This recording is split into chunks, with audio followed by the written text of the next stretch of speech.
I've been a Squarespace designer for about 4 years now, and believe it or not, every single time I'm designing a client site for the past 3 years and 360 whatever days, I have been manually going around the dashboard looking for things. So let's say I want to get to domains. I'll go into settings, domains, and then set up the domain.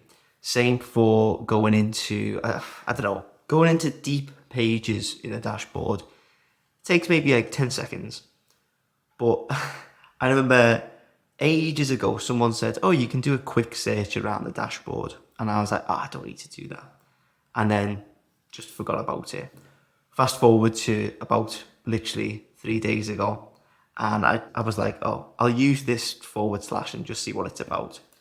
Did it, was able to search the whole site in like 2 seconds. And I thought, I can't believe I've never used this. And so I want to show you. So hopefully, you don't have to wait 3 and a bit years to find out how to do it.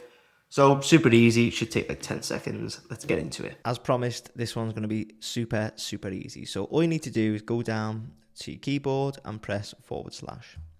And then you can see it brings up the search bar, which is going to allow us to search the whole site. Now, if I want to go to domains, as I said before, I go domains like this, and then we're in. Super easy. Then if we go back and do / again, let's say I want to look at my browser icon. I'd go favicon like this, click on that, and then we're straight in, instead of having to click through a few different modules. So super easy. Hopefully you found that useful. If you did, please make sure to leave a like and hit subscribe. And if you want me to build your Squarespace website, you can get in touch using the links in the description.